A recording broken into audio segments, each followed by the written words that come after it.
अस्सलाम वालेकुम नाज़रीन, अवां जो मेज़बान अहसान नाज़ जो अॼु ख़बरनामे सां तव्हांजी ख़िदमत में हाज़िर आहियां। पिरियालो मां सूबत अली नारेजो जी रिपोर्ट मुताबिक़ पिरियालो भरिसां ॻोठ मतूल ऑर्डर में कुझु ॾींहं अॻु मस्जिद शहीद कंदड़ 17 जवाबदार गिरफ़्तार न थी सघिया।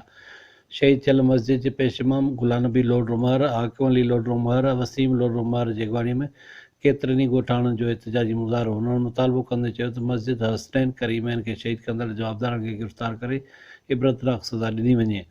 एहतिजाजी मुज़ाहिरो कंदड़नि मीडिया वारनि सां ॻाल्हाईंदे चयो त कुझु ॾींहं पहिरियां मस्जिद में मग़रिब जी नमाज़ खां पोइ जॾहिं ॿाहिरि निकितासीं त शरपसंद जिन जी तादाद 17 हुई, कोडरनि रंबियुनि सां मस्जिद जे ज़रियनि दीवारनि खे ऐं खिड़कियुनि खे शहीद कयो ऐं भॼी विया। पीरगोट पुलिस केस दाख़िल करण जे बावजूदि जिन वक़्त ताईं गिरफ़्तारी क़बल में न आंदी आहे। लालू रैंक मां बदरदीन मुगेरे जी रिपोर्ट मुताबिक़ लालू रैंक पुलिस तर जे ॾुहारियुनि ख़िलाफ़ कार्रवाई तेज़ करे छॾी। कार्रवाईअ दौरान बदनाम ॾुहारी हाजन पुट अली अनवर सोलंकीअ खे ॻुझे इतला ते रेफल सूदो गिरफ़्तार करे वरितो। SHO सैयद मसरूर शाह मीडिया वारनि खे ॿुधायो त हाजन पेशावर ॾुहारी आहे, हुन घरनि जा घर उजाड़े छॾिया आहिनि। लखी गुलाम शाह मां NM सिंधीअ जी रिपोर्ट मुताबिक़ पूरे मुल्क जा यमुल क़ुदस क़िबला अवल ते यहूदियुनि जी नाजाइज़ कब्ज़े ख़िलाफ़ गुलाम शाह ऐं भरपासे नंढनि वॾनि शहरनि चक, अब्दू, वज़ीराबाद, जान खान में निमाज़ खां पोइ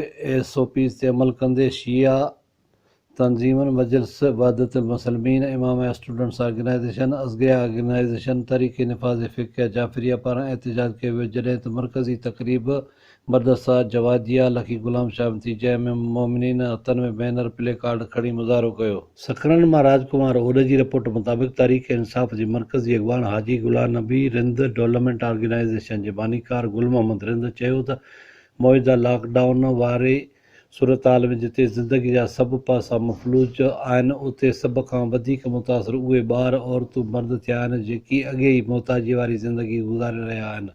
उन करे हमदर्द ऑर्गेनाइज़ेशन अहल माण्हुनि खे चूंडे साणनि ईद जूं ख़ुशियूं मल्हाए पाण खे ख़ुशि नसीब ऐं दिली राहत महसूस करे रही आहे। हुन चयो त तालके सकरन जे 200 मज़ूर माण्हुनि में घर घर राशन पहुचायो वियो आहे। लखी गुलाम शाह मां NM सिंधीअ जी रिपोर्ट मुताबिक़ लखी गुलाम शाह लॻ कासिम ॻोठ वेझो चुल्ह मां घरनि खे बाहि लॻी वई, जंहिंमें फारूक सोलंकी, बचल सोलंकी समेत 4 घर सड़ी रख थी विया। घरनि में पियल सामान बीठल 4 बकरियूं सड़ी वयूं। इतला बावजूदि फायर ब्रिगेड अमलो न पहुतो, जंहिं करे घरनि में पियल क़ीमती सामान, अन्न, साड़ियूं ऐं ॿियो सभु कुझु सड़ी रख थी। सोबोदरो मां वज़ीर हुसैन सूमरो जी रिपोर्ट मुताबिक़ आल पाकिस्तान सूमरा इत्तेहाद जे अॻवान चाचा सुलेमान सूमरो, अब्दुल मजीद सूमरो जी अॻवानी में उस्ताद ख़ैर मोहम्मद सूमरो जी बिना सबब जे बिरिया पुलिस तां गिरफ़्तारी ऐं हुन खे मुख़्तलिफ़ जॻहनि ते लिकाइण सां उन जे वारसनि में ॻणती शाइल आहे। मुज़ाहिरो कंदड़नि चयो त